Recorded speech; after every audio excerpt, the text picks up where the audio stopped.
Bismillahirrahmanirrahim. Wassalatu wassalamu ala Rasulillah wa ala alihi wa ashabihi wa man wala, amma ba'd. Segala puji bagi Allah Jalla Jalaluh, dan salawat dan salam semoga senantiasa tercurahkan untuk Rasulullah sallallahu alaihi wasallam dan untuk keluarga beliau, untuk istri-istri beliau, untuk putra-putri beliau, dan untuk seluruh sahabat Nabi. Semoga Allah meridai kita bersama mereka. Hari ini insyaallah kita akan mengkaji tentang perjalanan hidup Nabi alaihi salatu wassalam. Tapi bukan hanya perjalanannya, kita akan berusaha untuk menyimpulkan hikmah-hikmah sebagai bekal kita dalam menjalani kehidupan ini. Karena kita tahu Allah Jalla Jalaluhu telah memberikan akhlak yang mulia kepada beliau, mempersiapkan beliau dengan persiapan yang matang, dan menjadikan Rasulullah sallallahu alaihi wasallam sebagai rahmatan lil alamin. Kita telah sampai ke halaman 49. Baik, tafadhali.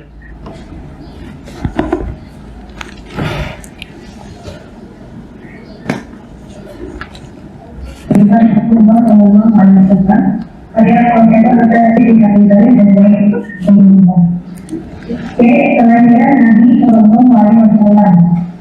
Lalu Abdullah bin Abdul Muttalib menikah dengan Aminah binti Wahab dari kabilah Zulfar. Kemudian pergi ke Syam, Gaza, dan Gaza bersama dengan kafilah perdagangan Quraisy. Baik, barakallahu fiik. Ya, kita akan berbicara tentang kelahiran Nabi kita Muhammad alaihi salatu wassalam.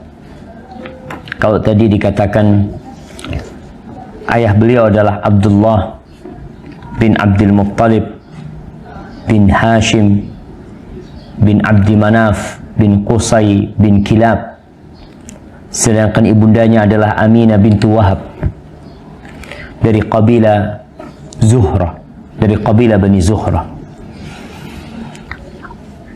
Ayahanda Nabi Muhammad sallallahu alaihi wasallam disebutkan di sini beliau setelah menikah istrinya dalam kondisi hamil, beliau berangkat ke Syam untuk berdagang. Ini sebuah riwayat menyebutkan bahwa ayahanda Nabi berdagang menuju ke Syam. Tapi riwayat yang lainnya disebutkan bahwa ayahanda Rasul sallallahu alaihi wasallam beliau itu berangkat ke kota Madinah, disuruh oleh ayahnya, oleh Abdul Muttalib, untuk membeli kurma. Riwayat yang pertama menyebutkan beliau berangkat ke Syam, beliau berangkat berdagang ke, disebutkan di sini jalur Gaza, pulang dari sana sakit di kota Madinah, dirawat di Madinah dan meninggal di Madinah. Adapun riwayat yang kedua, beliau memang diutus oleh ayahandanya yaitu Abdul Muttalib untuk berdagang, untuk belanja kurma agar kurma itu dijual di kota Makkah Al-Mukarramah. Tapi ternyata ajal datang menjemput ayahandanya dan tewas, meninggallah ayahanda Rasul sallallahu alaihi wasallam di kota Madinah dan dimakamkan di sana. Ini berkaitan dengan ayahanda Rasulullah sallallahu alaihi wasallam. Baik. Dengan ini dapat disimpulkan bahwa Rasulullah sallallahu alaihi wasallam belum lahir pada waktu itu. Walaupun memang ada beberapa pendapat ulama yang mengatakan Rasulullah sallallahu alaihi wasallam berumur 2 bulan. Ada yang mengatakan umur 18 bulan ketika ditinggal mati oleh ayahandanya. Pendapat yang lebih kuat menyatakan bahwa beliau ditinggal mati ayahnya dalam kondisi belum keluar dari kandungan ibunya. Allah berfirman di surat Ad-Duha ayat 6 ya, alam yajidka yatiman fa'awa. Bukankah dia mendapatimu dalam kondisi yatim, kemudian dia melindungimu. Rasulullah SAW lahir, ayahnya udah nggak ada. Kita akan berbicara tentang hikmah. Kemudian disebutkan tentang hari lahirnya Nabi Muhammad SAW, bukan tanggalnya. Kita akan bicara tentang hari lahir dan tempat lahirnya. Adapun hari lahirnya, sepakat bahwa Nabi SAW ketika beliau berpuasa pada hari Senin. Hari Senin ini hari yang memiliki keutamaan. Coba ibu-ibu, apa aja keutamaan hari Senin?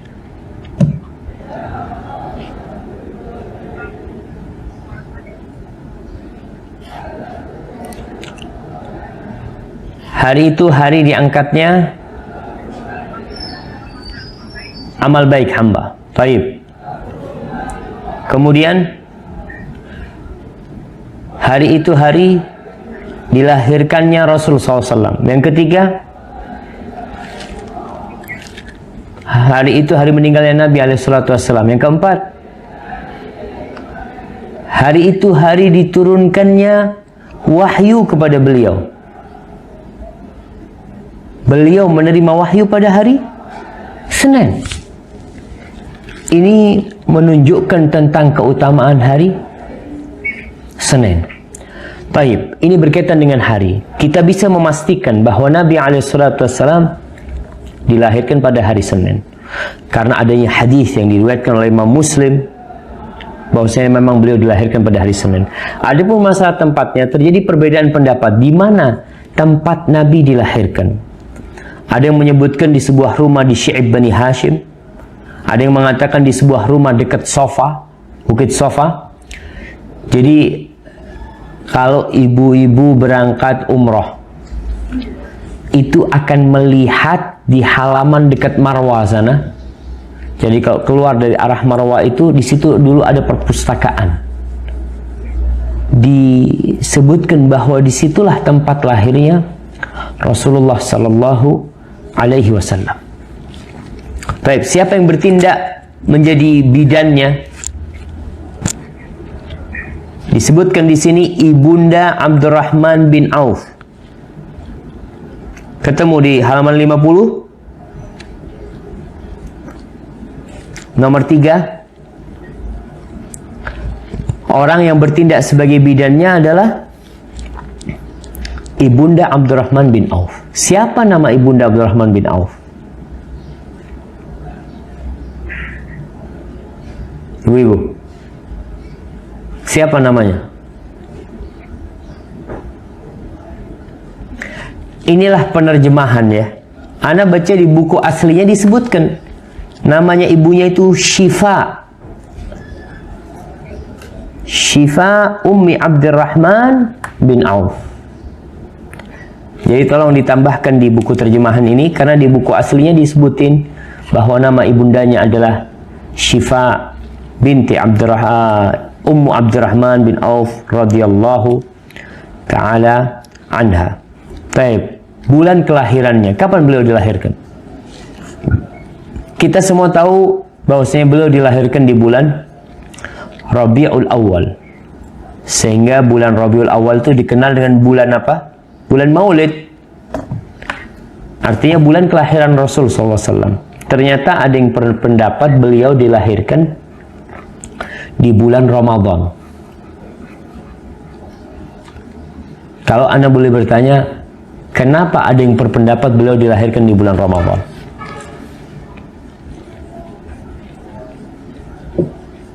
Kenapa? Karena awal turunnya wahyu bulan Ramadan. Dan umur Nabi ketika diturunkan wahyu, umur beliau berapa? 40 tahun. Jadi kalau disebutkan umur beliau itu sempurna 40 tahun, maka tentunya itu pada bulan Ramadan. Tidak mungkin di bulan Rabiul Awal. Tapi pendapat ini lemah. Pendapat yang lebih kuat adalah mengatakan bahwa beliau dilahirkan pada bulan Rabiul Awal. Coba dibaca di sini tentang tanggal kelahirannya. Halaman 51. Ada yang mengatakan tanggal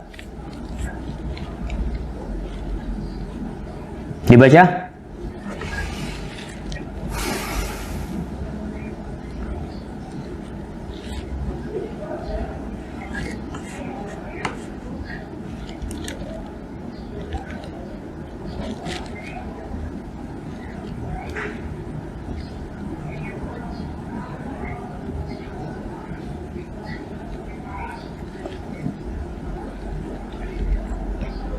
Subhanallah, kita lihat berkaitan dengan penanggalan, berusaha para ulama untuk mencari pendapat yang kuat tentang masalah ini.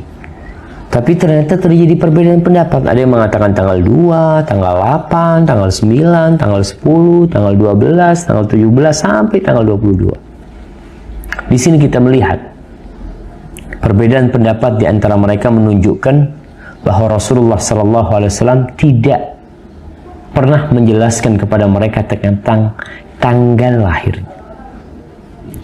Adapun tentang harinya jelas.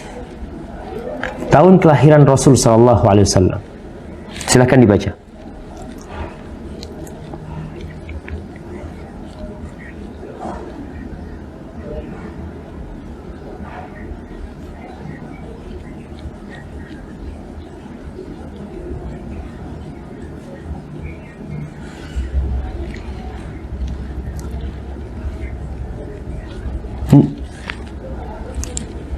Nah, berkaitan dengan tahun lahirnya, sepakat tahunnya itu tahun gajah. Tapi apakah pada tahun kejadian datangnya Abraha, atau tahun sesudahnya, atau tahun sebelumnya? Tapi dikenal tahun itu dengan tahun gajah. Allah menurunkan firman-Nya, alam tara kaifa fa'ala rabbuka bi ashabil fil.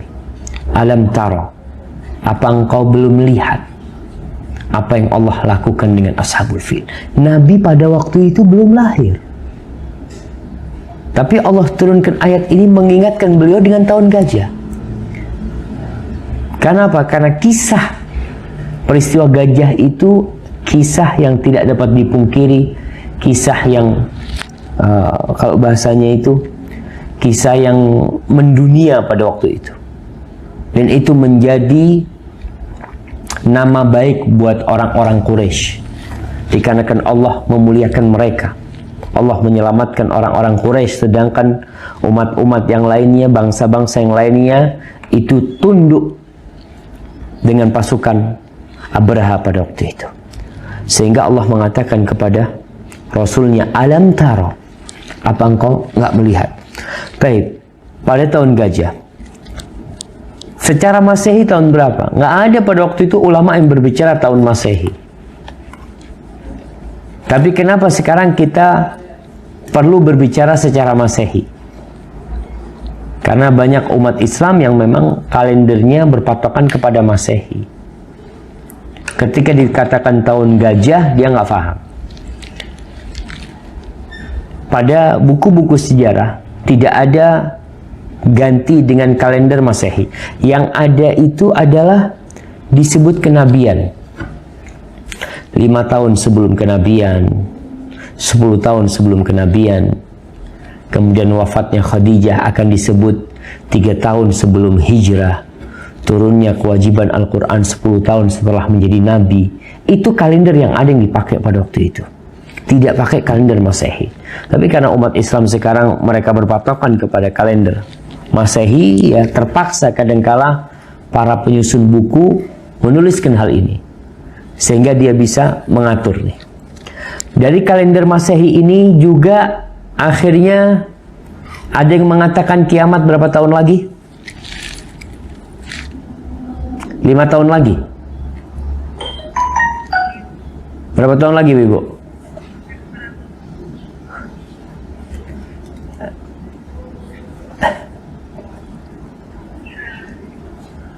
Jadi tinggal beberapa, ya. Di sini kita mengetahui umat Yahudi umurnya berapa tahun? Umat Yahudi dikatakan umurnya 2000 tahun. Umat Nasrani di antara Zuhur sampai Asar umurnya 571 tahun. Umat Islam habis Asar sampai Maghrib tentunya tidak lebih dari orang Yahudi, dan dia tentunya lebih dari orang-orang Nasrani. Maka kemudian muncul bahwasanya umat Islam sebentar lagi sudah akan hilang dari muka bumi ini. Akan terjadi kiamat, akan turun Dajjal. Karena subhanallah kemarin ada yang berkhutbah Jumat di sebuah kota menjelaskan, insya Allah kata dia 5 tahun lagi sudah kiamat. Ini di mimbar menyampaikan hal itu. Dia ucapkan dalil-dalilnya, bukti-bukti tanda-tanda kiamat sudah ada, dan Imam Mahdi sudah lahir, kemudian Dajjal juga sudah lahir, dua-duanya sedang disembunyikan.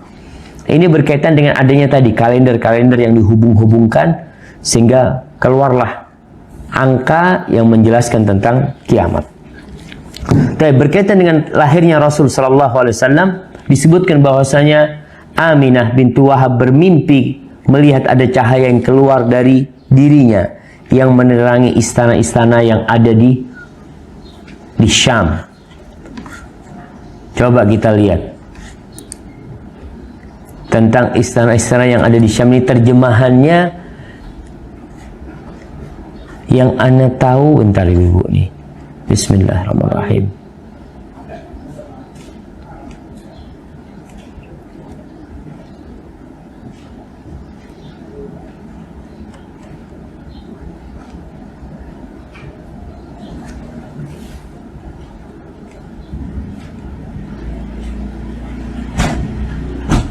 Nah, di sini disebutkan bahwasanya ketika ibundanya melahirkan Nabi Muhammad sallallahu alaihi wasallam, beliau melihat ada cahaya yang menerangi kusur Syam. Iya, istana-istana Syam. Dalam riwayat lain kusur Busra yang ada di Syam sana.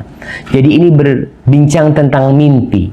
Dia melihat itu terjadi dan mimpinya terbukti bahwasanya Rasul sallallahu alaihi wasallam menerangi dengan Islam ini istana-istana Syam.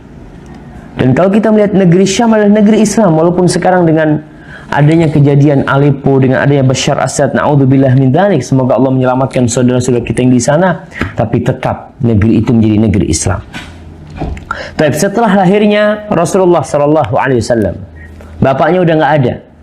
Siapa yang menanggung hidup cucunya? Kakeknya.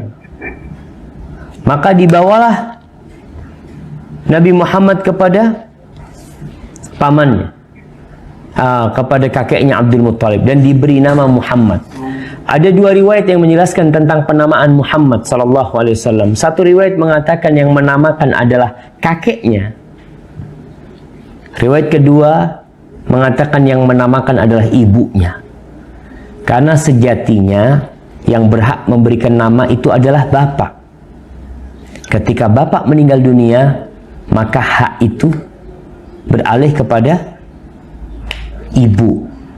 Maka disebutkan yang memberikan nama ibunya, tapi dalam riwayat sini Syekh lebih menguatkan bahwasanya yang memberikan nama Muhammad adalah kakeknya.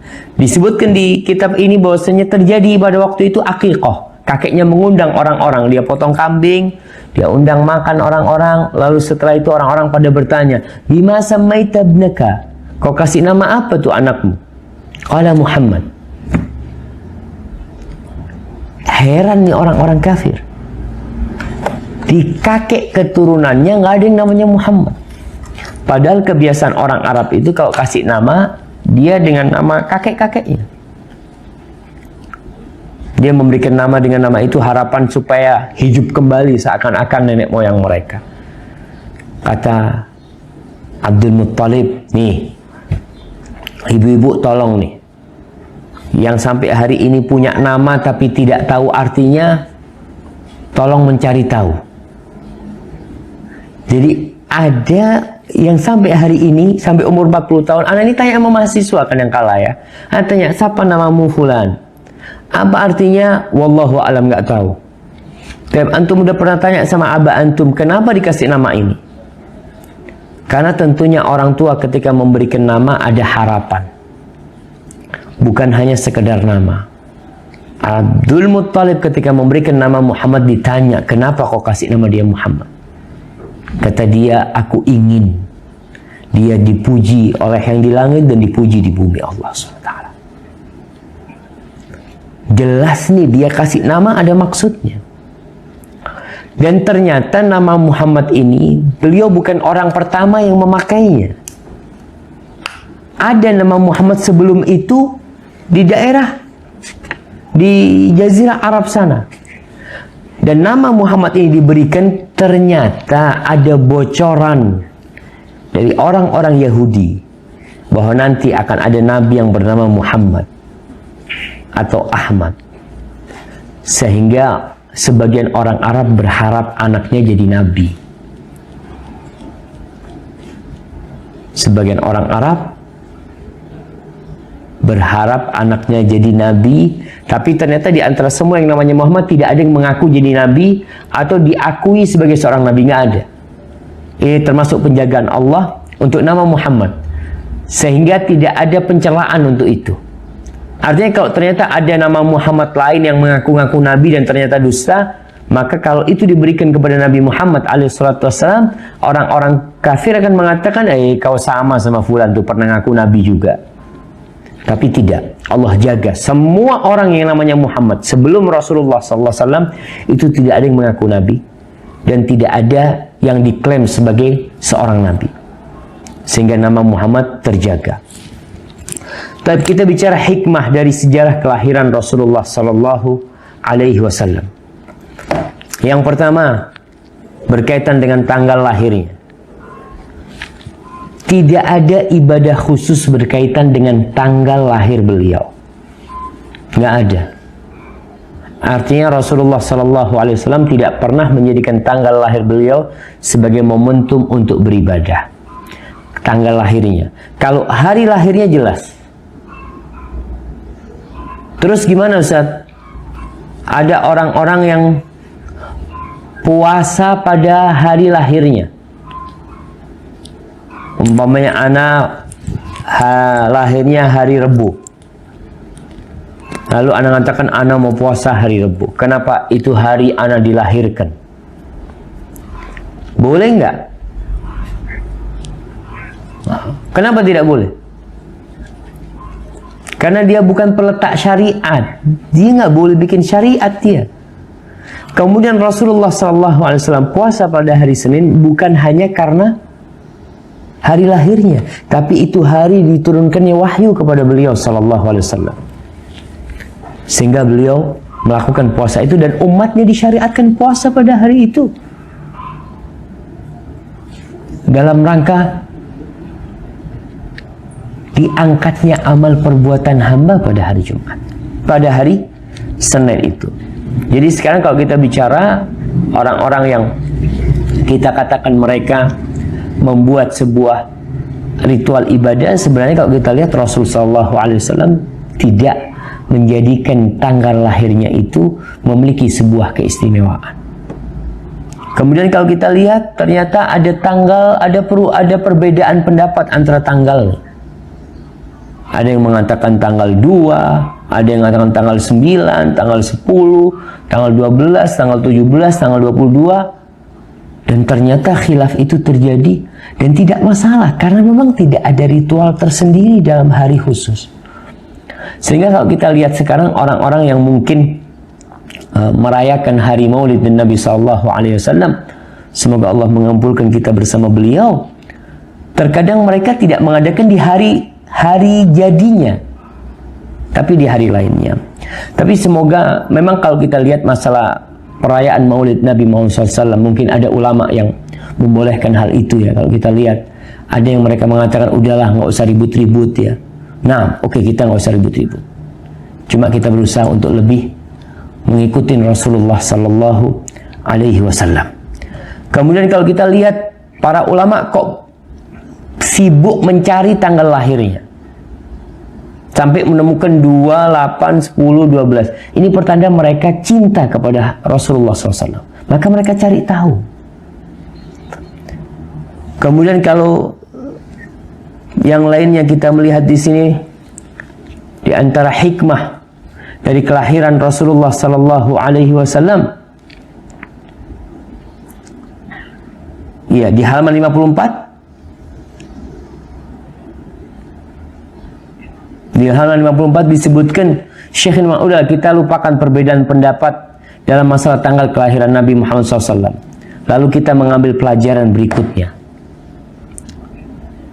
Apa pelajaran berikutnya? Rasulullah SAW dilahirkan setelah ayahnya meninggal dunia. Coba dibaca.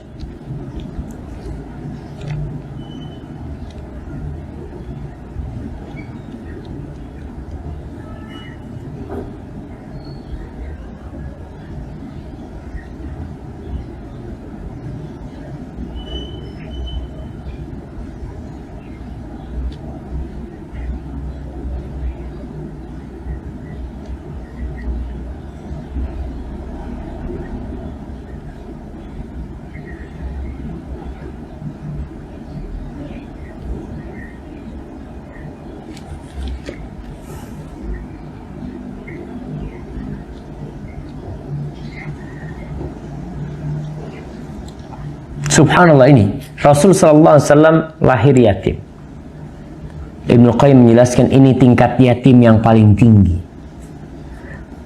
Kita tahu yatim itu adalah anak yang ditinggal mati oleh bapaknya sebelum baligh. Kalau ini Rasulullah SAW ditinggal mati oleh bapaknya sebelum lahir. Bukan sebelum baligh, sebelum lahir beliau sudah ditinggal mati oleh ayahandanya. Apa hikmah? Di sini para ulama menjelaskan bahwa hikmah adalah agar tidak ada alasan dari orang-orang yang menentang dakwah.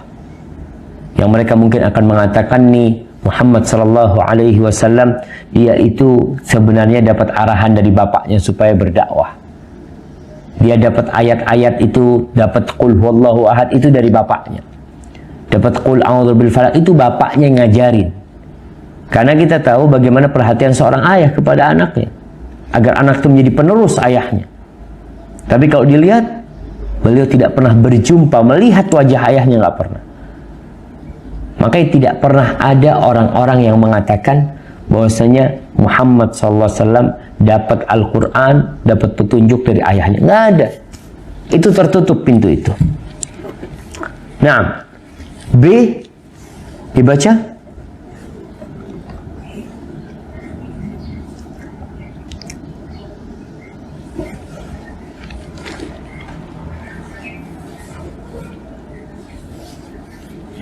Subhanallah. Iya, kita lihat di sini bahwa Rasul sallallahu alaihi wasallam dilahirkan yatim. Ini untuk menjadikan beliau lebih respon dengan nilai-nilai kemanusiaan. Artinya beliau ketika melihat anak yatim, melihat orang miskin, beliau itu bukan teori. Nah, apa mati jemaah?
Assalamualaikum. Baik, afwan barusan putus. Baik, kita lanjutkan. Di sini Rasulullah sallallahu alaihi wasallam beliau lahir yatim. Sehingga beliau merasakan bagaimana susahnya orang-orang yatim. Dan Nabi alaihi salatu wassalam dengan begitu beliau gampang membantu anak yatim. Kalau kita perhatian beliau kepada anak yatim, kepada orang miskin, kepada janda-janda, karena ibu beliau janda. Beliau tahu bagaimana kehidupan ibunya umpamanya. Ketika itu beliau masih kecil.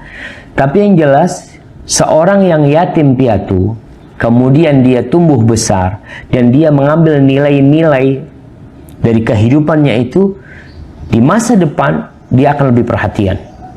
Karena dia tidak berbicara teori. Seperti ginilah, ibu-ibu yang dapat berita tentang Aleppo atau dapat berita tentang Rohingya, itu tentunya berbeda dengan ustadz-ustadz yang sampai ke tempat itu, yang dia melihat sendiri. Itu akan ada perbedaan. Ibu-ibu yang dengar dengan yang nonton berbeda. Padahal nggak nonton langsung, artinya tidak hadir di tempat itu. Nonton aja ternyata dia merasakan ada sesuatu yang membuat hatinya jadi respon. Yang awalnya mau sedekah 1 juta, ngelihat kejadian itu dia jadi sedekah umpamanya 10 juta. Baik, kemudian yang C dibaca.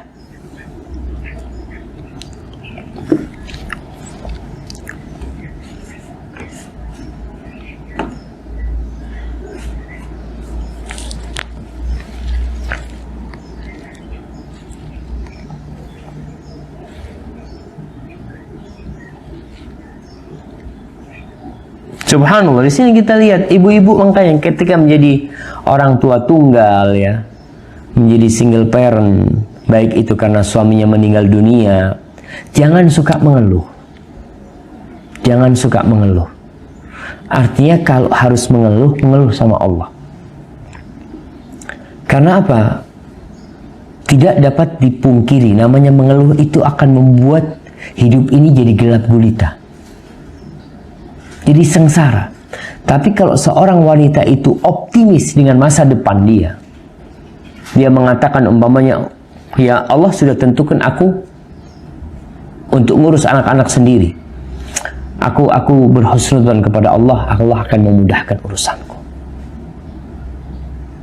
Kalau kita lihat nabi-nabi, kita lihat Maryam disebutkan di sini, Nabi Ismail alaihissalam. Siapa yang ngurus Nabi Ismail?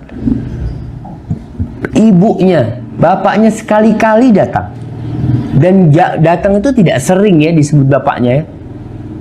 Artinya datang bapaknya ketika Nabi Ismail remaja. Mulai bangun Ka'bah. Terus ditinggal lagi. Datang lagi kapan? Udah nikah Nabi Ismail. Yang tanya kepada istrinya, mana suamimu? Kata dia, kalau suamiku lagi berburu. Kemudian datang lagi, istrinya udah ganti lagi. Udah berbeda istrinya. Artinya kedatangan bapaknya itu mungkin tidak berpengaruh besar kepada pendidikan anaknya. Tapi siapa yang mendidiknya? Ibunya. Nabi Isa alaihissalam, Nabi Musa alaihissalam disebutkan. Bagaimana Nabi Musa? Siapa yang membesarkan Nabi Musa alaihissalam? Ibunya. Ketika dia dikembalikan dari istana Fir'aun kepada ibu. Sehingga seorang wanita tidak perlu berkecil hati untuk menghadapi masa depan. Orang yang yatim nggak perlu berkecil hati. Dia lihat, nah kau ada apa kau takut? Ada apa kau berkecil hati? Rasul SAW itu anak yatim. Dan kalau kita membaca sejarah, kita akan mendapati bahwa Imam Bukhari juga yatim. Imam Syafi'i juga yatim. Imam Syafi'i itu yatim di Gaza. Ya, di Gaza. Sama ibunya dibawa ke Mekah. Karena takut kalau di Gaza nanti akan hilang nasabnya. Pendidikannya juga tidak baik. Jadi ibunya yang berusaha. Nabi Isa alaihissalam, siapa yang merawatnya? Ibunya, nggak ada bapaknya. Karena memang dia tidak punya bapak. Sehingga seorang wanita jangan pesimis lah. Karena ada wanita-wanita yang ditinggal mati oleh suaminya atau ditinggal lari oleh suaminya, dia lagi hamil. Pas anak itu lahir, anak itu dibuang. Kenapa kok harus dibuang? Karena ada beban. Oh gimana Ustaz, anak ngurusin dia, anak harus kerja, anak harus ini. Subhanallah, di mana Allah kemudian? Ketika engkau di perut ibumu, siapa yang ngasih makan engkau? Jadi ahibati fillah, kita harus semakin sadar bagaimana seharusnya menghadapi kehidupan ini.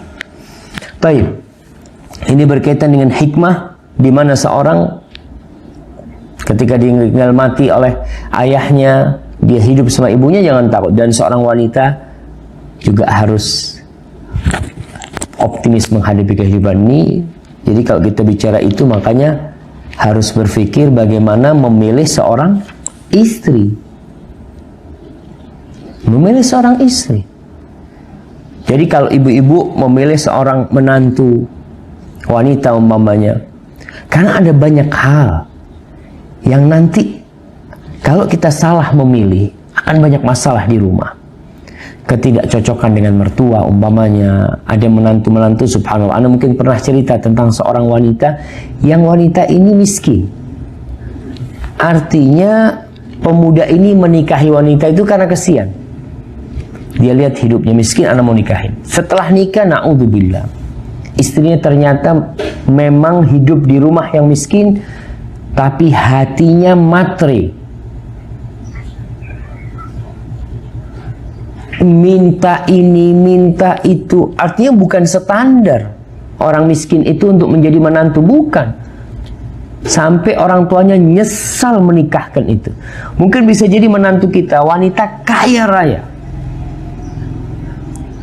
nah, tapi akhlaknya mulia, agamanya baik, dan dia bukan wanita yang cinta dunia umpamanya. Dengan kekayaannya, ingat kekayaan itu bukan berarti fulan cinta dunia, enggak. Yang miskin bukan berarti dia tidak cinta dunia. Bisa jadi yang miskin lebih cinta kepada dunia daripada yang kaya raya. Jadi kembali ambil pelajaran dari sini, bagaimana seorang harus memilih seorang ibu buat anak-anaknya. Baik, kemudian yang D dibaca.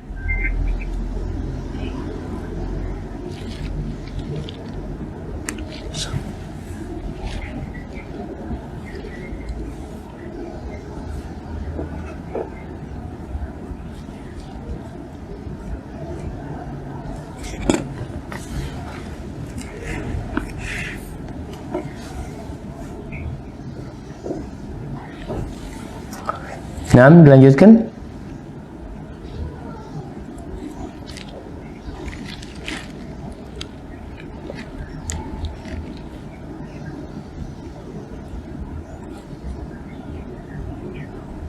Barakallahu fiik. Di sini bapaknya nggak ada.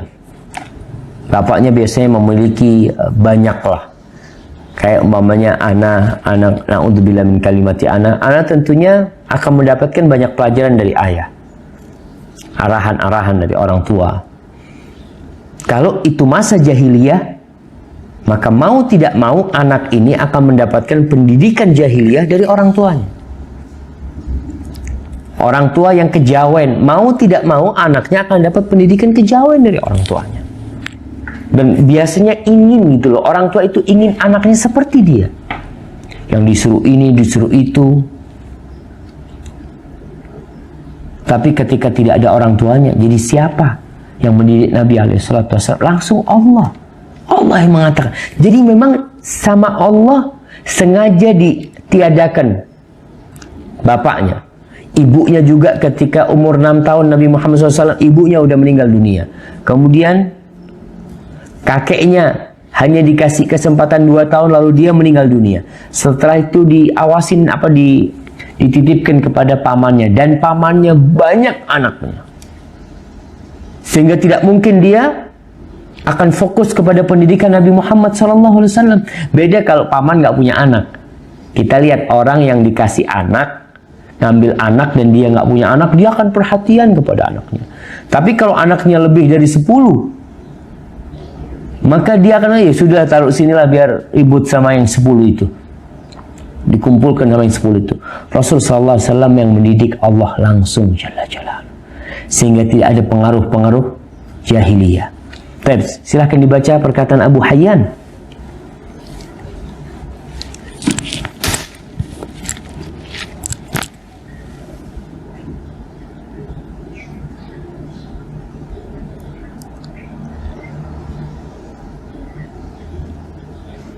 Nah, apa maksudnya tidak memiliki kewajiban terhadap makhluk? Artinya tidak memiliki utang budi sama makhluk. Artinya tidak harus membayar utang budi itu.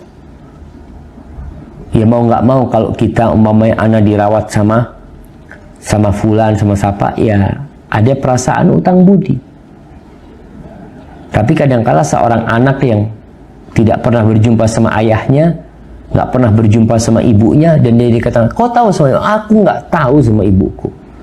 Terus ya aku ditaruh di yayasan yatim piatu sejak lahir. Ada nggak perasaan utang budi dia kepada ibunya? Nggak ada. Walaupun tetap kewajiban berbakti itu ada, cuma perasaan itu untuk membalas itu kadang-kadang nggak ada. Karena memang yang merawat aku yayasan yatim piatu. Mungkin dia akan merasa lebih hormat kepada ibu angkatnya daripada orang tuanya sendiri.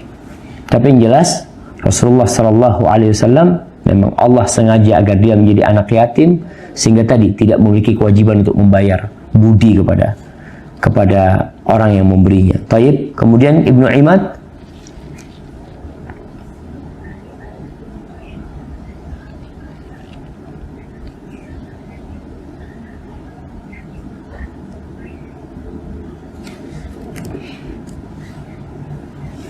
nah, ini ada sesuatu yang mungkin perlu diluruskan ya. Memang di dalam bahasa Arabnya berkaitan dengan baris yang kedua. Di sini disebutkan Allah membesarkan dalam keadaan yatim karena asal setiap yang besar adalah mulai dari yang kecil. Nah, sesuatu yang besar itu mulai dari yang kecil.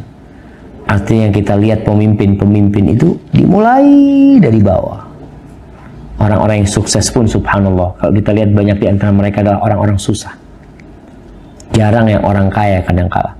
Kalau kita melihat ke background kehidupan dia, ada orang-orang yang sekarang jadi orang terkenal subhanallah jemaah. Jangan itulah, anak punya teman sekarang duitnya masya Allah. Dia ngomong dulu anak nguli Ustaz, nguli dia. Sekarang dia punya rumahnya itu hampir 1 hektar luasnya. Rumahnya. Dia ngomong anak datang dari Jawa ke sini Ustaz jadi kuli bangunan. Bukan dari keluarga kaya, tapi Allah kasih. Maka diingatkan di sini bahwa sesuatu yang besar itu dari yang kecil. Jangan berpikir kalau kau kecil kau nggak bisa besar.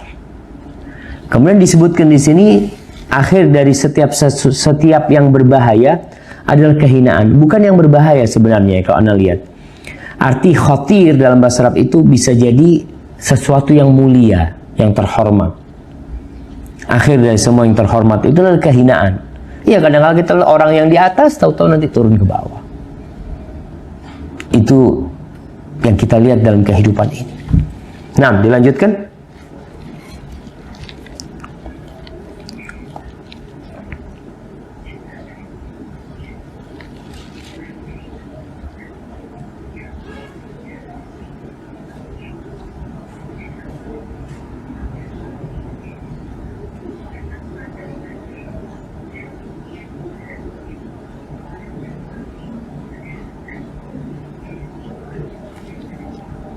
Dan di sini Rasul sallallahu alaihi wasallam ya, dengan Allah jadikan beliau seperti, dan diingatkan di surah Ad-Duha ya. Allah katakan alam yajidka yatiman fa'awa wa wajadaka dhalan fahada wa wajadaka a'ilan fa'aghna. Itu semua agar Rasul sallallahu alaihi wasallam melihat bahwasanya kemuliaan itu bukan dia dapatkan dari kedua orang tuanya. Kemuliaan itu bukan dia dapatkan dari kekayaan kakeknya. Kemuliaan itu bukan didapatkan dari ketampanan beliau atau apa. Kemuliaan itu didapatkan dari Allah Subhanahu wa taala. Sehingga orang akan sadar. Makanya kadang-kala kita itu seperti kacang lupa kulitnya. Karena sudah besar lupa. Tidak sedikit orang yang istilahnya orang kaya baru OKB itu. Tuh OKB kadang-kadang dia lupa diri. Lupa diri dia itu. Sehingga seakan-akan, Masya Allah. Ada satu orang yang di Jakarta yang suka nyumbang STDI ya. Dia itu uangnya miliaran ya. Miliaran. Ketemu sama Sohib. Sohib ini pedagang dari Tanah Abang. Dia cerita sama Ana, Ustadz, Ana ketemu sama Fulan Ustadz di Mekah. Ana nggak kira Ustadz kalau dia ini orang kaya. Kenapa? Orangnya no profile ya, nggak niku-niku, dia menghormati orangnya, ini itu, subhanallah. Dan itulah yang diinginkan oleh Allah dari Rasulullah Sallallahu Alaihi Wasallam. Beliau dilahirkan seperti itu dan diingatkan bagaimana kehidupan beliau dahulunya. Ingat juga ibu-ibu mungkin kisah 3 orang dari Bani Israel yang mereka, yang satu buta, yang satu botak, yang satu kulitnya rusak. Yang 2 orang lupa dengan masa lalunya, sehingga Allah azab dia. Yang satu ingat, iya, aku dulu miskin, lalu Allah kasih, sehingga akan membuat dia mengembalikan segala sesuatunya kepada Allah Subhanahu wa Ta'ala. Aku dulu berpenyakitan, iya, dan Allah kembalikan. Dulu aku buta dan Allah mengembalikan mataku kepadaku. Ingat seperti itu. Maka ini akan membuat orang itu lebih bersyukur dan lebih perhatian kepada orang fakir miskin. Nah, tafadhal dilanjutkan.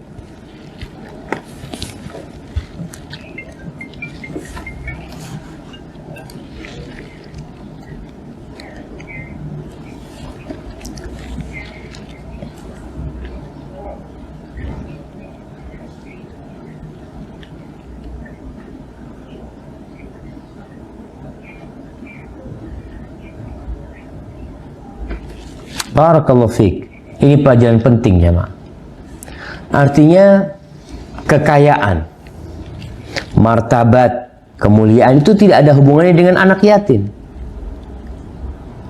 Maksudnya tidak ada hubungannya sama anak yatim itu dalam artian anak-anak yang kita milikin itu umpamanya, itu seharusnya tidak membuat hidup kita susah. Jangan berpikir kalau ya anak-anak yatim ini tidak akan bisa mulia, atau kalau anak ngurusin anak yatim ya duit akan habis dimakan mereka, seperti itu. Karena ada orang-orang yang merasa berat dengan hal itu. Artinya kau kalau ingin anakmu dijaga sama Allah, itu jagalah Allah. Jangan sampai orang tua berpikir, oh ini anakku nanti yang akan mengangkat derajatku umpamanya. Iya betul, akan mengangkat derajatnya ketika itu anak soleh. Tapi catatannya, engkau sebagai orang tua yang harus soleh terlebih dahulu. Karena terus terang anak ini fitnah, ujian buat orang tuanya. Disebutkan berapa banyak orang yang tidak mau bersedekah, nggak mau dia bersedekah atau ngurangi sedekahnya. Sebelum nikah sedekahnya 1 juta, setelah menikah sedekahnya tinggal 500. Kenapa? Ustadz, rencana buat anak nantinya. Baik, nabung itu nggak apa-apa. Tapi seharusnya kau nabungnya itu tidak mengambil dari uang sedekah yang biasa kau berikan. Karena sedekah itu sebenarnya juga tabungan. Jadi ketika orang berpandang kalau sedekah itu uang itu habis, itu sebenarnya yang untuk menjaga anak-anak. Di sini Syekh menyebutkan kisah tentang Nabi Musa dan Khadir. Kita lihat di antara kejadian Nabi Musa dan Khadir, Khadir itu membunuh anak. Ketemu anak-anak remaja dibunuh sama Khadir. Qala qatalta nafsan zakiyatan bighairi nafsin laqad ji'ta syai'an nukra. Gimana kau bunuh orang tidak melakukan apa-apa dari kesalahan yang dia berhak untuk dibunuh? Kau telah melakukan kemungkaran, kata dia. Ternyata Khadir membunuh anak itu untuk siapa? Untuk menyelamatkan bapak ibunya. Ini anak kalau besar akan menyebabkan bapak ibunya kafir nanti. Maka Allah kirim Khadir untuk mematikan itu anak. Ini untuk memberikan pelajaran kepada Nabi Musa, dan kita pun harus belajar dari sana. Kadang-kala ada orang tua ketika tinggal mati anaknya, ya Allah, dia berpikir anaknya ini sebenarnya aku ingin dia jadikan dia hafizul Quran, ini itu. Kok nggak tahu gimana dia nantinya. Maka tatkala anak itu udah meninggal dunia, selesai kau serahkan sama Allah SWT. Kemudian kisah juga berkaitan dengan anak. Kalau yang dijaga itu orang tuanya tadi dengan dibunuh anak itu, ada yang dijaga harta anaknya karena orang tuanya orang soleh. Di surat Al-Kahfi ayat 82. Di sini silakan dibaca.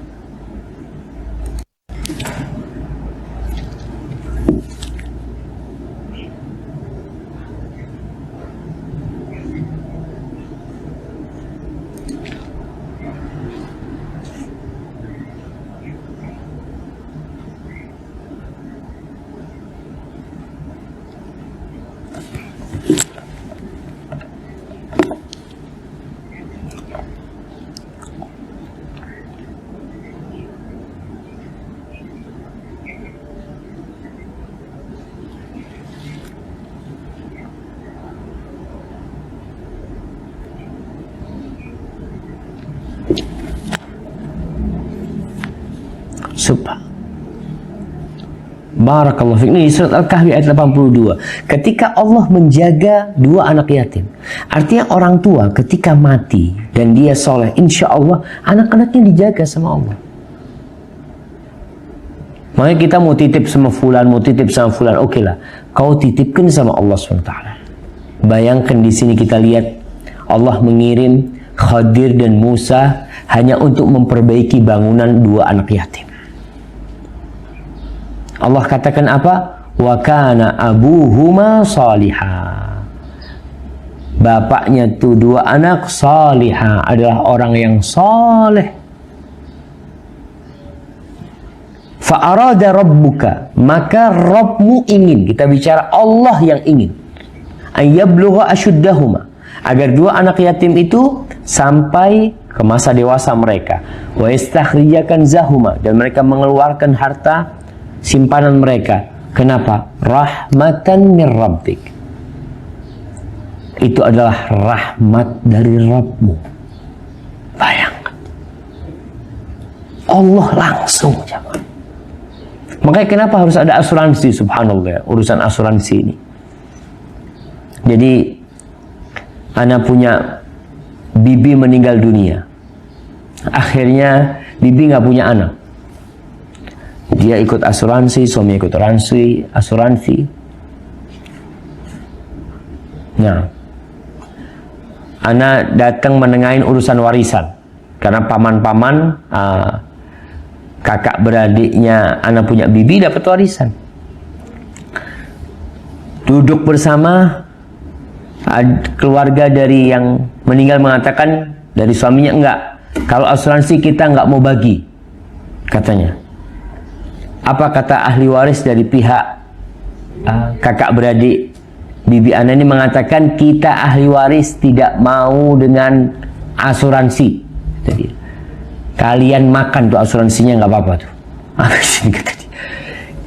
Kenapa orang harus melakukan hal itu, jemaah? Lihat, dia mati selesai, dia nggak punya anak ikut asuransi. Untuk apa kemudian sebenarnya? Kembali kepada kecintaan kepada dunia. Kalau kita ini soleh, jangan takut dengan masa depan. Tapi kalau nggak soleh, pantas kita takut. Tadi disebutkan perkataan Sa'id bin al-Musayyab, coba dibacakan.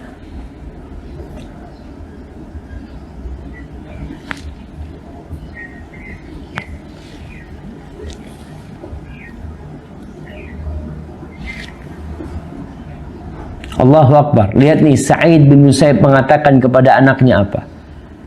Dia mengatakan kepada anaknya, la azidanna fi salati min ajli. Aku benar-benar akan menambah salatku, yakni salat sunnahnya akan diperbanyak. Min ajlik, untukmu wahai anakku. Raja an uhfadha fika, dengan harapan Allah menjagamu. Jadi orang tua nih kalau kepingin anaknya dijaga, puasa sunnahnya ditambah, zikirnya ditambah, dan nggak ada masalah. Ini termasuk tawasul yang disyariatkan, tawasul dengan amal soleh. Anaknya kuliah, ya Allah, gimana anakku kuliah di sana ya Allah. Orang tua takut kadangkala. Maka apa yang bisa dilakukan orang tua ketika menitipkan anaknya kuliah di sebuah tempat yang dia nggak tahu? Tambah sholatnya. Dia umpamanya ketika anak itu di rumah, sholatnya duha 2 rakaat. Ketika anaknya dikirim ke pesantren, sholatnya jadi 4 rakaat. Sholatnya jadi 6 rakaat. Tujuannya apa? Lihat nih Said, ini sedang mendekatkan diri kepada Allah. Memang kita gimana mau jaga anak-anak kita, jemaah? Allah yang bisa jagain mereka. Subhanallah. Nah, dilanjutkan perkataan Umar bin Abdul Aziz.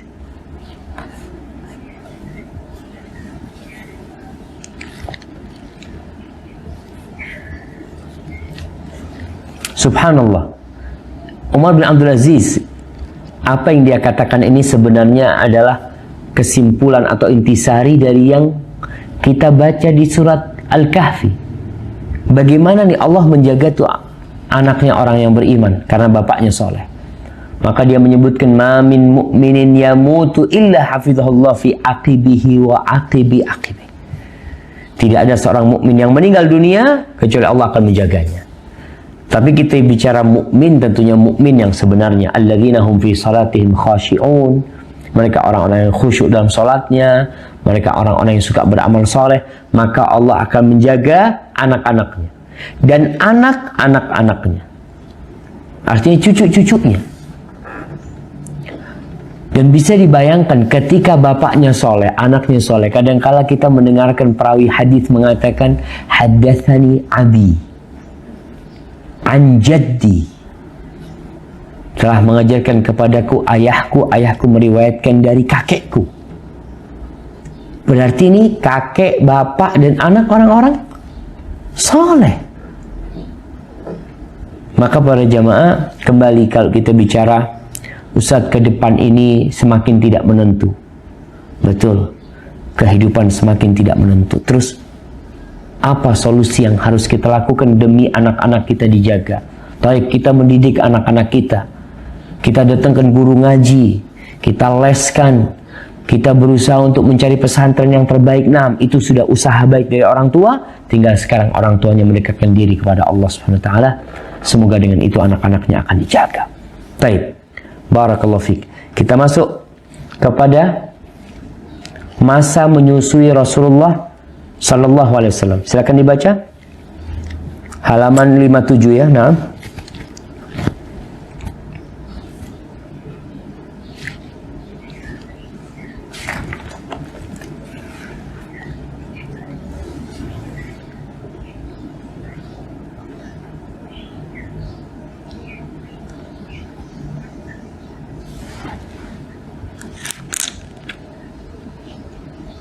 Nah, baik, di sini dilihat Rasul sallallahu alaihi wasallam disusui oleh beberapa orang. Di sini disebutkan bahwasanya dia menyusui selama, ibundanya menyusui selama 3 atau 7 hari. Ini ibunya. Kemudian pernah diasuh oleh Ummu Aiman Barakah al-Khabasyiyah. Tunggu jemaah.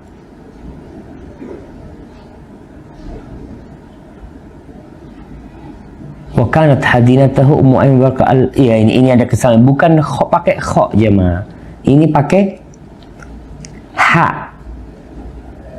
Barakah al-Habasyiyah. Ini nanti jadi istrinya siapa? Jadi istrinya siapa? Jadi istrinya Zaid bin Harithah. Nanti Zaid bin Harithah setelah menikah dengan Zainab, akhirnya menikah dengan Ummu Aiman. Kemudian punya anak namanya Usamah bin Zaid. Ini yang perlu diluruskan.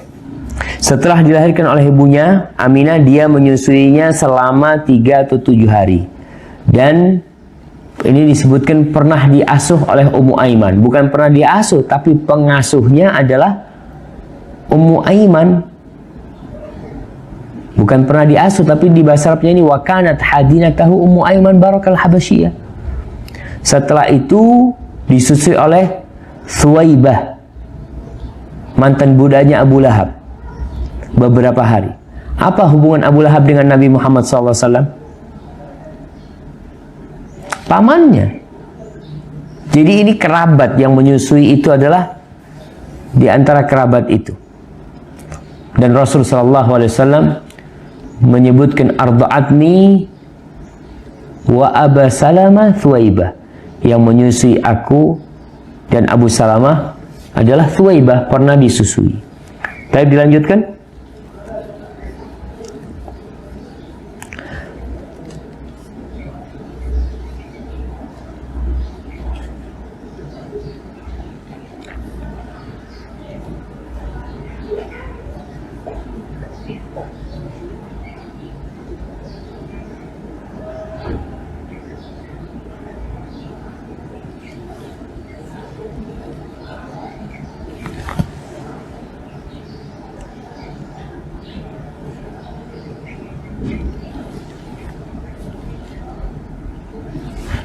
Barakallahu fiik.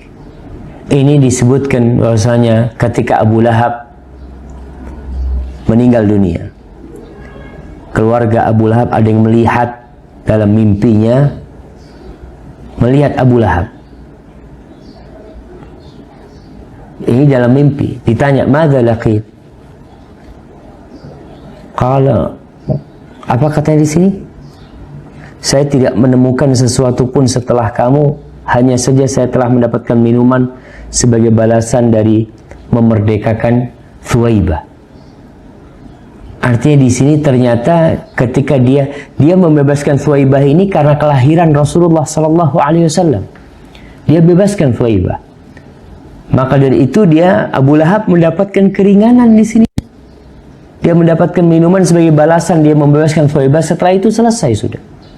Dia akan mendapatkan azab sebagaimana Allah sebutkan, tabbat yada abi lahabi wa tab ma aghna anhu maluhu wa ma kasab. Nggak ada yang berguna buat dia, maluhu wa ma kasab. Apa yang dia usahakan nggak berguna. Sayasla naran dzata lahab wa imra'atuhu hammalatal hatab fi jidha hablum min masad. Baik, dilanjutkan. Iya, ini anda lanjutkan. Kisah setelah itu Rasul Sallallahu Alaihi Wasallam nanti disusui oleh Halimah As-Sa'diyah.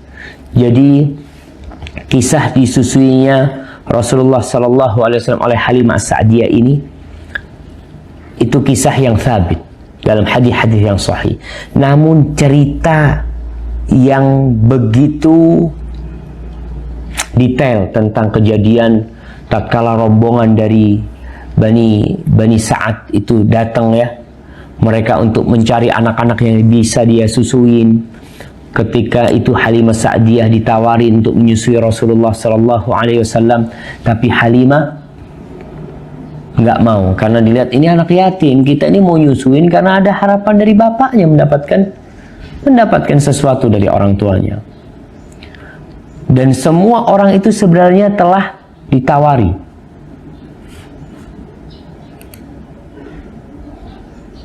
Jadi semua penyusu itu, wanita-wanita yang menyusu itu ditawarin Rasul SAW, tapi nggak ada yang mau.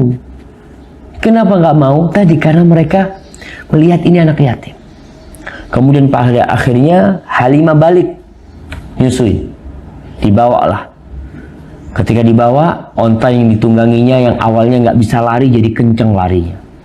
Yang awalnya kering susunya jadi banyak susunya. Kemudian sampai di kampungnya Halimah, itu yang namanya kambing-kambing Halimah gemuk-gemuk. Sedangkan kambing-kambingnya orang-orang lain kurus-kurus. Sehingga pemilik kambing itu berkata, kau kalau mau mengembalakan kambing, gembalakan di tempat pengembala Halimah mengembalakan kambing. Sampai sana mereka mengembalakan bersama kambing-kambing Halimah, ternyata tetap kurus, nggak gemuk. di sini melihat ada barokah yang ada di Rasulullah Sallallahu Alaihi Wasallam. Kemudian setelah itu nanti ada kejadian dibelah dadanya Rasulullah Sallallahu Alaihi Wasallam. Insyaallah hal ini mungkin kita akan lanjutkan pada kesempatan yang akan datang. Cuma yang ingin Anda sampaikan, kisah disusuinya Rasulullah Sallallahu Alaihi Wasallam itu thabit. Ya, di kampung Halimah Sa'diyah. Cuma kisah yang panjang itu ternyata itu diriwayatkan oleh Ibnu Ishaq. Muhammad bin Ishaq ini, afwan jemaah, kok putus lagi ini?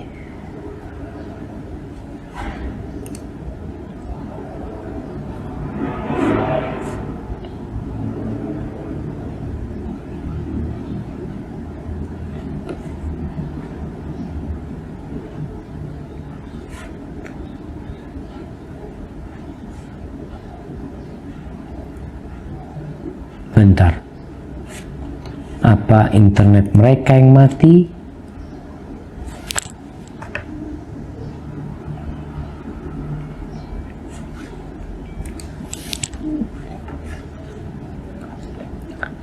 Assalamualaikum. Siap. Tapi bentar, bismillah. Ya. Jadi berkaitan dengan kisah Halimah, kita lihat kisah itu sebenarnya kisah yang thabit secara umum, tapi secara detail yang diceritakan kisah kedatangan mereka, kemudian dia membawa Rasulullah SAW ke kampungnya, kejadian-kejadian yang menakjubkan lainnya, itu kejadian mungkin saja terjadi. Tapi sanad kisah itu dhaif. Syekh Albani mendhaifkan sanad itu karena dari riwayat Ibnu Ishaq dan perawi-perawinya adalah perawi-perawi yang tidak diterima, sehingga kisah itu menjadi kisah yang dhaif. Akan tetapi hikmah dari disusunya Rasulullah sallallahu alaihi wasallam banyak sekali. Apa aja hikmah? Kalau kita bicara hikmah, kenapa beliau disusui di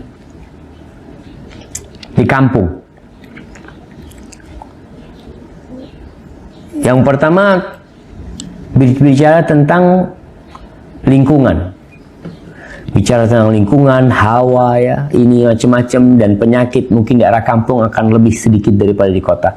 Yang kedua, kenapa Rasulullah SAW tidak disusui dengan susu kambing aja?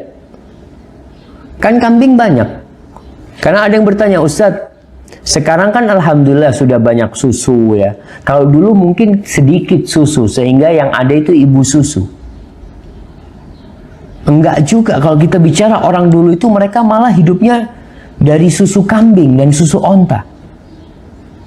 Sehingga kalau bicara susu, banyak susu pada waktu itu. Tapi orang-orang Arab ternyata tidak mau memberikan kepada anaknya susu binatang. Tapi dia dicarikan ibu yang nyusui. Dan ini sesuatu yang menunjukkan perhatian orang-orang dahulu terhadap ASI. Jadi bukan orang sekarang aja yang perhatian sama ASI, orang dulu lebih perhatian kepada ASI. Dan Anda sudah usulkan kepada ibu-ibu, mungkin ini bisa kembali dimakmurkan, apalagi di teman-teman yang udah ngaji ya. Seperti itu, mungkin ada kita punya saudara-saudara kita yang dia kurang mampu dan kita tidak mampu menyusui, ya udah, berikan kepada dia. Kita bantu dia. Kita belikan susu biar ibunya minum susu. Kita kasih makanan-makanan yang enak supaya anaknya nanti nyusu dengan vitamin yang bagus lah, seperti itu. Kemudian kalau kita lihat yang namanya pendidikan, bukan perawatan di kampung ya, itu subhanallah, anak-anak itu main sama kambing ya, jalan di sana jalan sini, mungkin kotor dia, tapi itu membuat dia semakin kuat daya tahan tubuhnya. Tidak seperti orang-orang yang ya kalau jalan keluar harus pakai sepatu. Di kampung ada anak-anak keluar pakai sepatu. Pakai sepatu. Dia keluar aja apa, kakinya penuh dengan lumpur, nggak ada masalah. Dan ada anak teman kita, Masya Allah ya, anak teman kita datang berkunjung ke Jember. Ya, anaknya Ustadz kan di kampung, akhirnya mainnya ke sawah macam-macam. Itu anak teman, Masya Allah, nggak berani kena lumpur. Kotor sedikit, aduh kotor, laki ini masalahnya. Subhanallah, kena panas takut. Sekarang ibu-ibu ada yang khawatir anaknya takut hitam karena kena matahari. Biar dia hitam, nggak ada masalah. Karena dia masih anak-anak gitu loh. Nanti ketika dia mulai besar, mulai sudah dewasa, dia akan melakukan perawatan dengan tubuhnya. Mau anak perempuan, mau anak laki. Makanya kalau Anda lihat, Anda punya anak ini semuanya hitam semuanya. Anda lihat. Karena padahal ibunya, aduh nanti hitam, Anda nggak mau hitam, biarin, nggak ada masalah, yang penting nggak sakit gitu. Daripada dia putih bersih, nggak. Jadi mungkin perhatian ini kalau kita lihat pendidikan di desa itu memang lebih lepas. Apalagi sekarang di kota ini dengan hidup dengan HP ya. Mungkin ibu-ibu masih melihat di kampung itu orang main apa namanya? Main kejar-kejaran, patil lili macam-macam. Itu jadi sehat mereka. Sedangkan sekarang yang sehat cuma jempolnya aja anak-anak itu. Allahu Akbar. Taib. Kemudian berbicara tentang bahasa. Ya, ini di antara hikmah ya, disusui di kampung. Bahasa kota sama bahasa desa lebih murni mana? Bahasa desa, kita lihat umpamanya bahasa Jawa, kita bicara bahasa Jawa. Kalau umpamanya ibu di Solo, kita bicara bahasa Jawa, anak-anak hidup di Solo, maka bahasa Jawanya kalau dia di kota sudah campuran. Artinya di kota itu ada orang Solo, ada orang mana, mau tidak mau bahasa itu akan mengalami perubahan. Tapi kalau di desanya Solo, itu bahasanya masih murni, masih benar-benar bagus. Sehingga Imam Syafi'i rahimahullahu ta'ala itu mau belajar bahasa Arab disuruh berangkat ke kampung Badui. Dia belajar bahasa. Begitu pula di sini ketika anak itu disusui, kita tahu anak kecil itu sejak kecil sudah mulai bisa merekam suara. Walaupun dia tidak bisa mengucapkan, tapi dia sudah mulai merekam. Ketika dia di kota, maka tadi bahasanya campur. Di rumah ibunya pakai bahasa Jawa sama bahasa Indonesia. Akhirnya anak mau tidak mau bahasa Jawa nggak bisa, bahasa Indonesia juga nggak benar. Karena kondisinya memang bercampur di sana. Baik, barakallahu fikum. Nanti kita lanjutkan ya. Mungkin kita akan baca dari halaman 60 untuk pertemuan yang akan datang untuk mendapatkan hikmah-hikmah dari disusuinya seseorang di pedalaman ya, yang itu akan memberikan dampak positif kepada kehidupan dia di masa yang akan datang. Tafadhali kalau ada pertanyaan kiranya. Nah.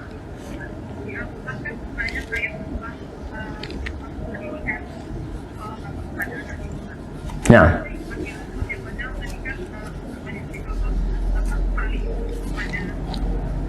Subhanallah. Iya. Kalau kita lihat nasihat-nasihat yang diberikan orang tua kepada anaknya, kepada bapak, kepada anaknya.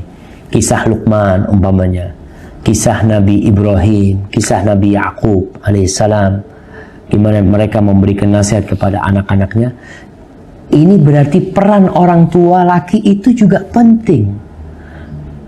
Tetap keberadaan bapak itu dibutuhkan. Kita tidak boleh mengatakan, oh nggak ada bapaknya nggak apa-apa. Tetap keberadaan bapak itu penting untuk mendidik anak. Karena bapak itu sebagai contoh buat anak-anaknya. Sebagai suri tauladan buat anak-anaknya. Akan tetapi ada wasiat-wasiat bahwasanya anak itu akan lebih lama sama siapa? Sama ibunya. Jadi kalau sama bapak, umpamanya gini, ana sama anak-anak yang namanya Jabir, kadang-kala dia sama ana berangkat ke tempatnya kakeknya. Dia duduk sama ana. Maka tatkala itu ana kasih nasihat dia. Ngobrol ini itu. Tapi sisanya sama siapa? Sama ibunya. Jadi tetap peran bapak itu, bapak harus duduk sama anaknya ketika bapaknya ada. Kadangkala ibunya curhat sama bapaknya, umpamanya kadangkala istilahnya ngomong, bang itu Jabir kayak gini bang, tolong dikasih nasihat. Maka di sini seorang ayah mengatakan, sini aku mau ngomong sama kau. Kemudian kadangkala ngomong, itu anaknya bang ya suka ngambek ini itu, kepingin ini. Di sini peran ibu menyampaikan kepada bapak agar bapaknya tahu dengan kondisi anaknya. Sejatinya bapak itu nggak tahu. Coba sekarang suaminya ibu-ibu, tahu anaknya ada PR apa enggak?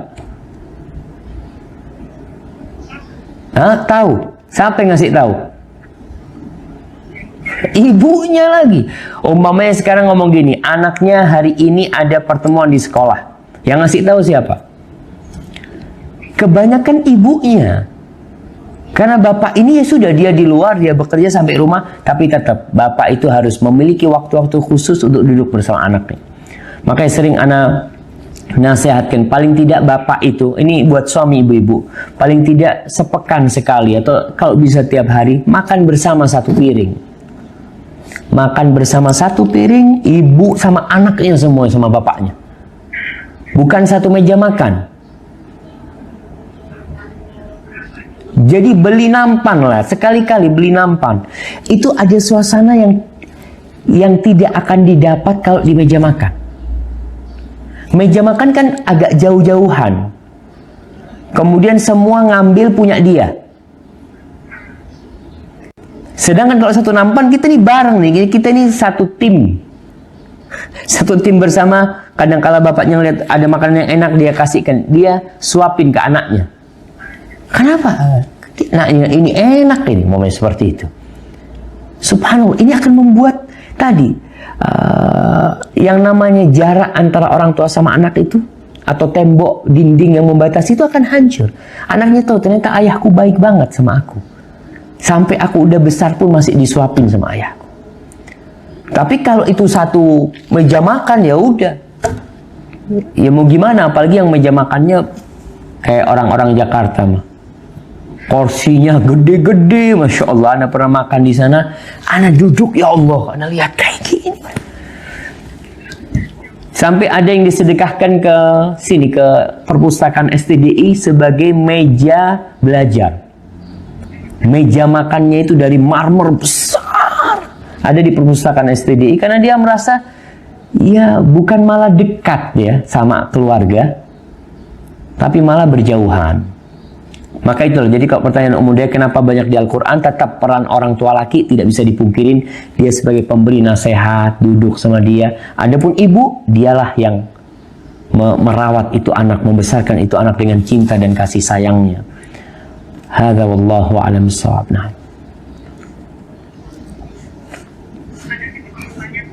Nah, fadhal.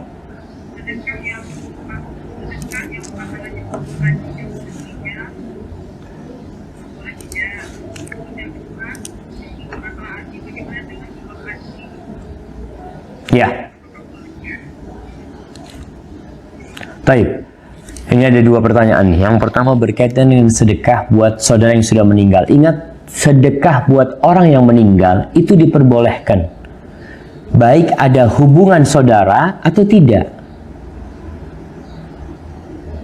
Jadi ini kaidahnya, bolehkah kita bersedekah atas untuk orang yang meninggal dunia? Untuk sahib kita lah, ana mamanya teman ana meninggal dunia, ya Allah, ini teman baik ya, aku punya rezeki, aku sumbangkan ke masjid lah, aku belikan sejadah, mamanya aku taruh di masjid buat fulan. Itu nggak masalah, karena hadis ketika datang kepada Rasul Sallallahu Alaihi Wasallam seorang yang mau menghajikan, ingat dia mengatakan labbaik Allahumma an syubrumah. Ya Allah, aku mau haji buat Syubrumah. Ditanya, Syubrumah siapa? Kata dia, akhun li au qaribun li. Saudaraku atau kerabatku. Maka Nabi SAW tidak melarang dia, tapi Nabi mengatakan, apakah engkau sudah haji buat dirimu sendiri? Kata dia, belum. Maka kau haji buat dirimu sendiri, lalu kau haji buat Syubrumah. Kemudian kisah Sa'ad bin Ubadah, ketika dia mengatakan ibuku meninggal dunia dan dia tidak berwasiat. apakah kalau aku sedekah itu bisa buat ibuku? Artinya bukan wasiat. Kalau wasiat jelas ibunya yang beramal. Ini orang lain yang beramal. Kata Rasulullah SAW, nggak ada masalah. Itu akan sampai kepada ibumu. Hadza wallahu a'lam bishawab. Adapun berkaitan dengan donor ASI, boleh donor ASI. Tapi dengan catatan tadi, jelas. Karena nanti akan jadi saudara sesusu. Saudara susuan. Tapi ibu-ibu kalau kita lihat ya di sini. ASI itu bukan hanya susunya. Tapi ASI itu juga karena anak itu menempel dengan orang tuanya. Beda anak yang dikasih susu pakai botol sama anak yang diletakkan di pangkuan ibunya. Beda. Makanya ada orang-orang kaya yang ana dengar, wallahu a'lam ya, mungkin sebagiannya ada di kajian ini. Katanya dia itu nggak mau nyusuin anaknya, tapi dia pompa. Dia pompa dengan alasan, apa alasannya sebenarnya sih? Kenapa?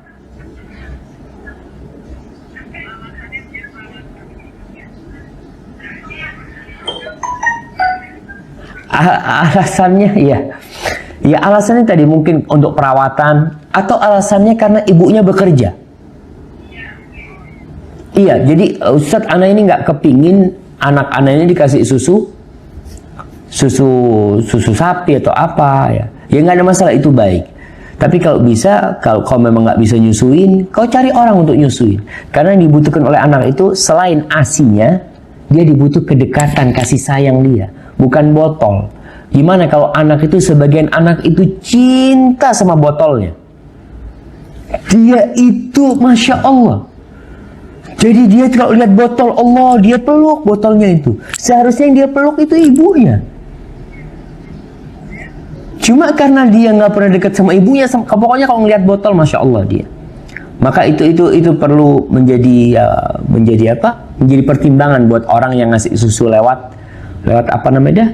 Lewat botol itu. Kalau bisa masalah perawatan jangan takut lah jemaah. Allah akan ngerawat insya Allah.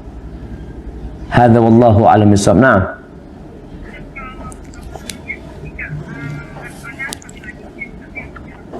Allahumma amin.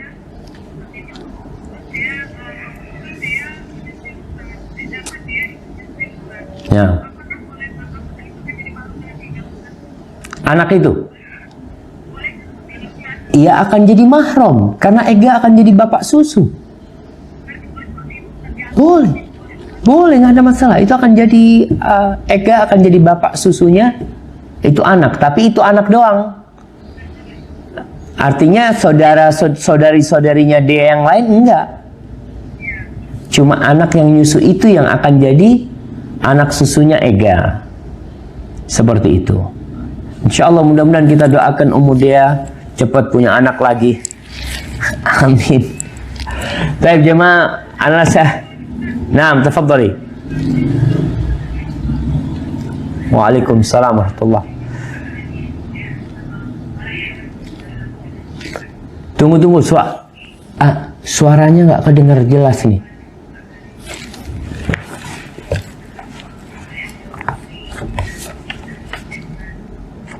Halaman 52. Alinea 3. Nah, tafadhali, nah.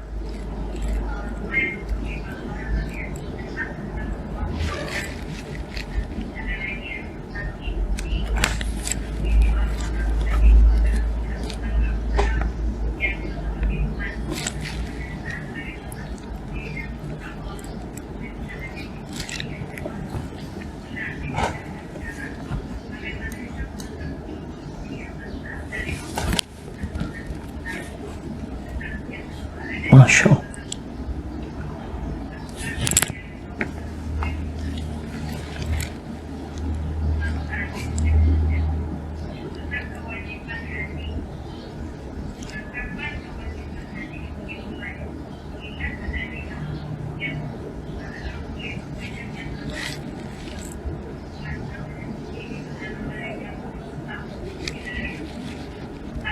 Ya.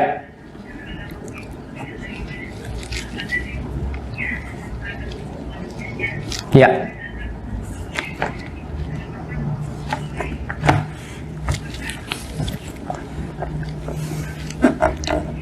Allahumma salli sallim alaih. Siap. Nah, iya.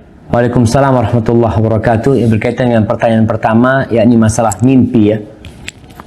Ya, masalah mimpi. Kapan kita tahu mimpi itu benar dan mimpi itu salah, atau mimpi itu dari syaitan dan mimpi itu dari Allah Subhanahu wa taala? Maka ini sesuatu yang perlu ditanyakan memang. Artinya kita kalau tahu mimpi-mimpi buruk, umpamanya yang kita takut untuk menceritakannya, jangan diceritakan. Bisa jadi itu mimpi dari syaitan memang. Ada mimpi yang tidak ada artinya. Makanya kalau ditanya mana mimpi yang ada artinya dan mana mimpi yang tidak ada artinya, atau mana mimpi yang dari syaitan, yang jelas mimpi dari syaitan itu maunya mimpi basah. Itu orang kalau sudah mimpi, kadang-kala mimpi dengan perempuan, dengan macam-macam, ya itu akan dari syaitan, kita tahu di situ. Tapi kalau mimpi yang lain kita ya nggak tahu, karena mimpi itu jadi pesan. Paling tidak kita bertanya kepada orang yang alim, ana mimpi seperti ini, kira-kira gimana ya? Ada yang mimpi itu bawaan dari sebelum tidur. Artinya sebelum tidur menghayal makan sate. Nah, mimpi Masya Allah. Terus Ustaz, ini mimpi dari setan apa dari mana Ustaz? Itu mimpi dari bawaan sebelum kau tidur aja, seperti itu. Maka kalau kita bicara mimpi yang mana, itu kadang-kala kita kalau mimpi kebaikan, mudah-mudahan itu dari Allah SWT. Kalau mimpi keburukan, ya kita berlindung kepada Allah dari keburukan tersebut, dan semoga Allah menyelamatkan kita dari cerita yang ada dalam mimpi itu. Adapun yang tentang haji, kewajiban haji, kapan haji itu diwajibkan? Jadi haji itu diwajibkan sejak Nabi Ibrahim alaihissalam. Jadi Nabi Ibrahim setelah membangun atau meninggikan bangunan Ka'bah, Nabi Ibrahim diperintahkan untuk mengundang orang untuk berangkat haji. Maka ketika itu Mekah menjadi pusat orang-orang beribadah. Dan kita udah bicara kenapa Abraha kok benci sama Ka'bah. Karena dilihat orang Arab pada datang ke sana semua. Tapi ingat, ini belum kewajiban dalam syariat Islam. Artinya kewajiban itu sudah ada di syariat Nabi Ibrahim. Kapan diwajibkan dalam syariat Islam? Itu diwajibkan kira-kira pada tahun ke-6 Hijriah. Itu mulai diwajibkan. Kemudian Rasulullah SAW baru bisa berhaji tahun ke-10. Tahun ke-9 itu Abu Bakar berangkat haji. Nabi SAW baru haji tahun ke-10 Hijriah. Jadi kalau wajibnya haji dalam syariat kita itu pada tahun ke-6 Hijriah. Adapun wajibnya haji pada syariat sebelumnya, maka sejak Nabi Ibrahim membangun itu rumah Allah, maka ketika itulah kewajiban haji mulai berlaku buat umat-umat terdahulu tentunya. Hadza wallahu a'lam bishawab ya. Itu mungkin yang bisa ana. Jamaah. Nek, ini udah mau masuk, Nek. Ya, apa, Nek?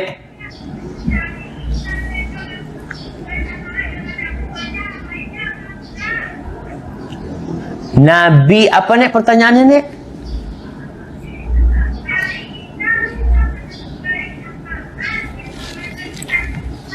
Nah, subhanallah.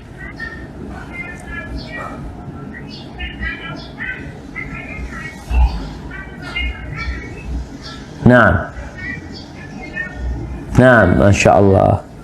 Waalaikumsalam warahmatullahi wabarakatuh. Kayaknya Nek, soalnya Nenek yang Anda jawab yang pertama aja Nek. Nanti yang kedua minggu depan Nek. InsyaAllah Nek. Adapun yang pertama berkaitan dengan apakah Nabi Muhammad SAW akan memberikan syafaat kepada umatnya? Iya. Rasulullah SAW mengatakan syafaati li ahlil kabair min ummati. Syafaatku akan aku berikan kepada pelaku-pelaku dosa besar dari umatku. Kemudian syafaat Nabi ini bermacam-macam. Pertama syafaat al-ulma, al-uzma, syafaat terbesar. Ketika itu Nabi memberikan syafaat bukan hanya kepada umatnya, tapi kepada seluruh umat manusia. Itu pada hari kiamat di padang mahsyar nanti ya.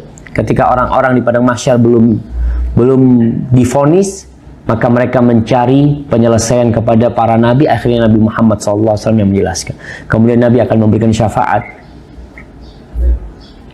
Baik, jadi gitu nek, syafaat itu benar, tapi cara minta syafaat itu dari Allah Subhanahu wa taala.